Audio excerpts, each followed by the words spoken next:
अवधूत चिंतन श्री गुरुदेव दत्त. आज आपण श्री सद्गुरू स्मरणी पुस्तकाचे पान नंबर 134 पासून सुरू करत आहोत. अद्भुत भूत आणि भविष्य कथन हे सांगून झाल्यावर त्यांनी मग मला एक एक गूढ अशा माझ्या साधन काळातल्या गोष्टी सांगायला सुरुवात केली. त्यातल्या अनेक निगूढ अनुभवांच्या घटना केवळ मलाच माहीत होत्या. ते माझ्या उपासना मार्गाचे, साधना मार्गाचे पूर्वीचे अद्भुत अनुभव होते व तोवर मी त्याविषयी कुणाजवळच कधी काही बोललेलो नव्हतो. त्यानंतर त्यांनी मला आणखी अशा काही विलक्षण गोष्टी सांगितल्या की ज्या मला पुढे अनुभवाला यायच्या होत्या. खरोखरीच त्याप्रमाणे त्यातल्या प्रत्येक गोष्टी मला पुढे अनुभवायला मिळाल्या. त्यांचे हे सगळे सांगणे झाल्यावर ते मला गंभीरपणे म्हणाले की आता तू असे कर, 25 तारखेला नरसोबाच्या वाडीला ये, 26 तारखेला पहाटे तुला अनुग्रह होईल. वास्तविक पाहता मी त्यांच्याकडे मला त्यांना या मार्गाबद्दलच्या काही शंका विचारायच्या होत्या म्हणून गेलो होतो. मुळात अशी शक्तिपात दीक्षा होते की नाही याबद्दलच मला शंका होती, पण त्याविषयी एक शब्दही न बोलता त्यांनी माझ्या शंकांची परस्परच बोलवण केली होती. तोपर्यंत मला आतून दृढतेने असे वाटायला लागले होते की हे सांगतील तेच माझ्या हिताचे आहे, माझ्या कल्याणाचे आहे, म्हणून ते जे जे म्हणतील ते सगळे ऐकायला करायला मी त्यावेळी आतून तयार झालो होतो, मनापासून तयार होतो. एरवीचा माझा तरकटपणा कोठे हरवला होता ते मामा जाणे. त्यानंतर वाडीला दीक्षेकरता 26 तारखेला पहाटे बसायचे म्हणून 25 तारखेला पहाटे कराड होऊन निघून आम्ही काही जण सकाळीच वाडीला पोहोचलो. परमपूज्य श्री मामा नेहमी काही श्री वसंतानंद पुजारी यांच्याकडे उतरायचे. आम्हीही त्यांच्याकडेच उतरलो. नंतर 26 तारखेला पहाटे त्यांच्याच घरी माडीवर मला दीक्षा झाली. त्यावेळी एक मोठा अद्भुत प्रसंग घडला. श्री क्षेत्र वाडीचा अनुभव. परमपूज्य श्री मामा दीक्षेच्या आधी स्नान झालेले असल्यामुळे दीक्षा झाल्यानंतर परत स्नान करीत नसत. हा एक नियम ते कटाक्षाने पाळत. पण त्या दिवशी त्यांना काय वाटले माहीत नाही. दीक्षा झाल्यानंतर ते माडीवरून खाली उतरले आणि आपल्या खोलीत जाऊन थोड्या वेळाने पंचा नेसून बाहेर आले. त्यांनी माझ्या हातात एक तांब्या दिला आणि मला चल म्हणाले. कोठे ते मला माहीत नव्हतेच. मग त्यांनी मला सरळ देवांसमोरच्या घाटावर आणले. माझ्या अंगावर पॅन्ट शर्ट ते पंचा नेसलेले, माझ्या हातात तांब्या असे. आम्ही देवदर्शन करण्याआधी पायऱ्या उतरून कृष्णामाईच्या पात्रापाशी आलो. ते अनिवार ओढीने कृष्णेत उतरले. परमपूज्य श्री मामा फार सुंदर पोहत असत. त्यांचे पोहणे अतिशय प्रेक्षणीय होते. ते अगदी सहजतेने पोहत. त्यांचे आणखी एक वैशिष्ट्य म्हणजे ते एखाद्या जलाशयात स्नानाला उतरले की तो सगळा जलाशयच सुगंधित होत असे. तेव्हाही ते स्नान करायला लागले आणि एकदम सगळीकडे सुगंध पसरला. तोपर्यंतच्या परमपूज्य श्री मामांच्या सहवासाने मला एवढे नक्की माहीत झाले होते की या प्रकारचा दिव्य सुगंध त्यांच्याच शरीरातून दरवळत निघतो. मग ते तसेच पात्राच्या बाहेर आले आणि माझ्या हातातला तांब्या स्वतःच्या हाती घेऊन म्हणाले, चल.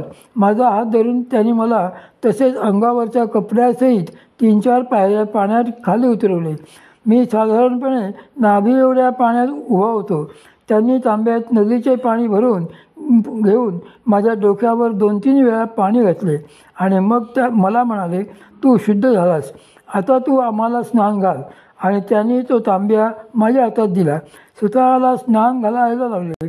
त्यांना मी स्नान घातल्यावर तो तांब्या त्यांनी परत आपल्या हातात घेतला.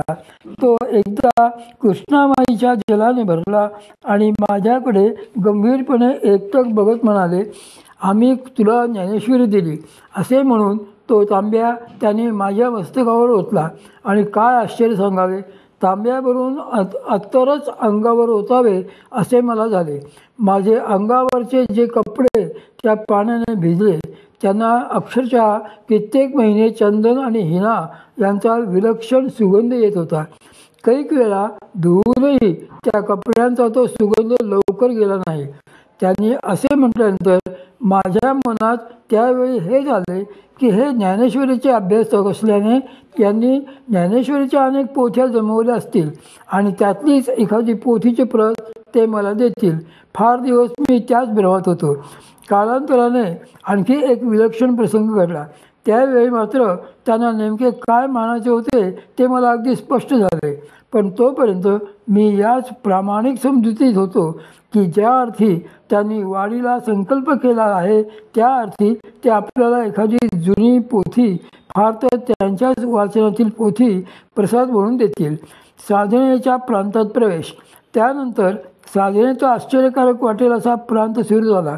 पहिल्या दिवशीच दीक्षेच्या वेळी त्यांच्या कृपेने साधनेत जे काही अनुभवायला मिळाले ते सारे केवळ विलक्षणच होते आणि त्या क्षणीच माझी खात्री पटली होती की हे शास्त्र संपूर्ण खरे आहे आणि असे खरोखर होऊ शकते.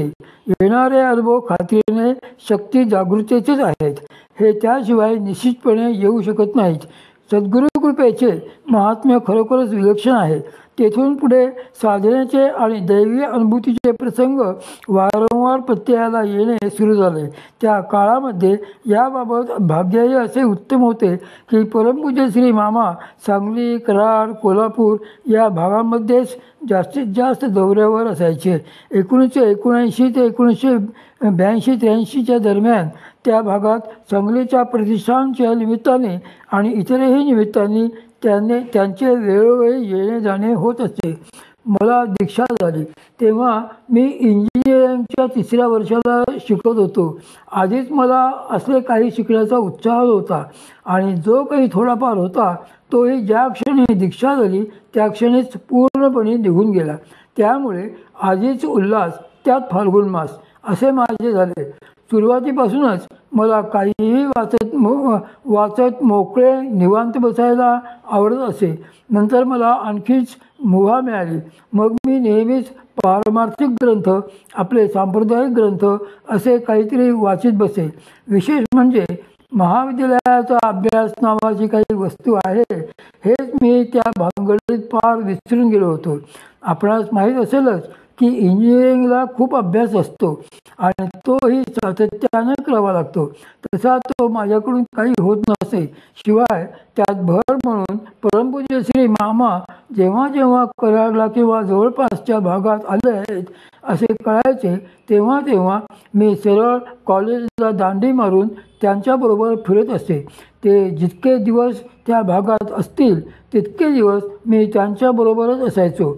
असा सद्गुरूंसंग त्या काळात वारंवार होत असे. सांगलीत परमपूज्य श्री मामांच्या अवतीभोवती त्यावेळी परमपूज्य श्री गुळवणे महाराजांची अनुग्रहित मंडळी अधिक असायची. परमपूज्य श्री मामा आपले वडील त्यांना श्री महाराजांकडून दीक्षा झाली म्हणून श्री महाराज हे आपले आजोबा असा माझा भाव होता. असे जसे वडिलांबद्दल प्रेम असते तसेच आजोबांबद्दलही असतेच. मात्र मी त्यांना प्रत्यक्ष कधीच बघितले नव्हते. कारण श्री गुरु महाराजांनी 1974 साली देह ठेवला आणि मी पश्चिम महाराष्ट्रात 1978 साली प्रथम आलो. पण भोवतीच्या या सगळ्या मंडळींकडून श्री महाराजांबद्दल मी जे काही ऐकायचो ते मोठे मनोहर आणि विलक्षण होते. कारण श्री महाराजांचे व्यक्तिमत्व तसे